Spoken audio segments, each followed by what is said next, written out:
Mr. D here, and we're starting our unit on circular flow of economic activity. One of the most basic models taught in economics is the circular flow model.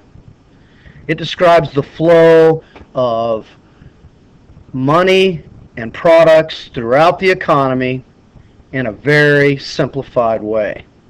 The model represents all of the institutions or actors in the economy, and the two that we're going to use in our model are households and firms, which would be businesses.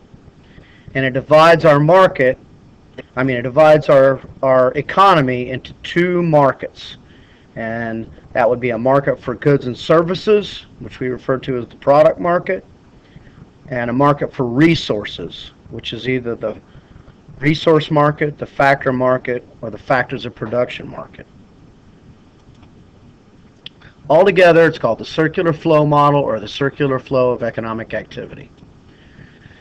So it's continuous movement. There's the circular part of it, and it's monies in the form of income and resources in the form of the factors between consumers, which are households, and producers, which are businesses. And so there's many different models out there, but in our particular model, try to keep things consistent. We're going to put households on the right side and businesses on the left. So businesses represent the suppliers of goods and services, and they are the demanders of the factors of production. And households, on the flip side, are the demanders of goods and services and the suppliers of the factors of production. So start with households. That's our basic consuming unit. Every single person in this country is a member of a household, and it's defined as a group of people whose spending and earning are connected. So your family would be a good example of a household.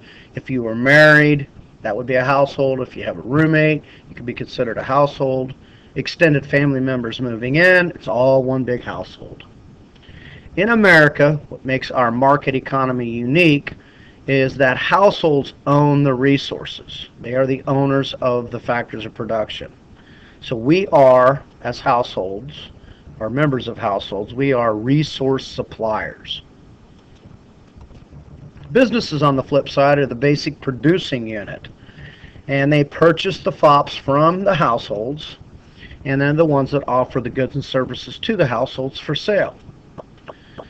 So all of this economic activity is basically the production of goods and services. And the goods can either be capital goods or consumer goods. But in order to produce those capital or consumer goods, they first need to get resources or inputs from households. In exchange for those factors of production, land, labor, capital, firms are going to pay the households for their use. So let's talk about our markets. We have two markets. They're not necessarily places, but that's where buyers and sellers meet and agree to voluntarily exchange. So it's kind of an agreement between buyers and sellers. So we've got our product market, which we put up top, and then we got our resource market, our factor market, which we put down below. So what happens in the product market? Basically, goods and services, which are known as consumer goods, are exchanged for money. So businesses make the goods and services for the households. Households pay the businesses for the products. So in the product market, you've got the flow from businesses to the households. And that's where the goods and services are coming from businesses to households.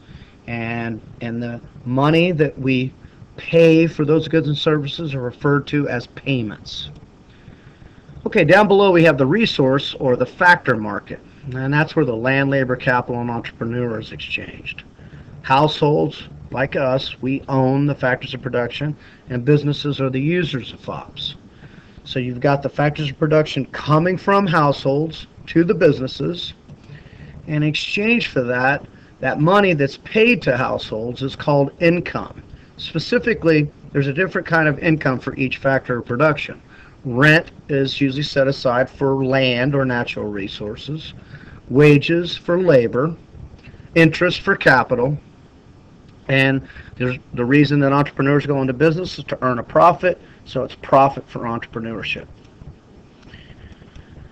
And when you put the whole model together, this is a really good example of the circular flow model. All models have to be titled, so we need to title it Circular Flow of Economic Activity. And this is a good classroom model. Now, of course, there's some problems with it. It's very simplistic, and there's a lot that's omitted. And the next slideshow will talk about the three main sectors or institutions that we omitted from our model. All right, so I hope this is helpful to you. And once again, try to do the module in order. It's specifically designed to build each module. Each part is building on the other part.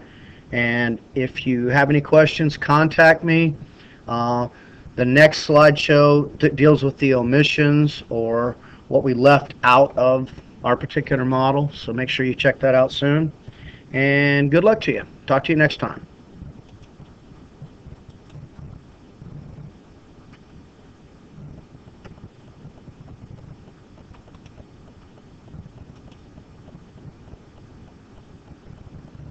Stay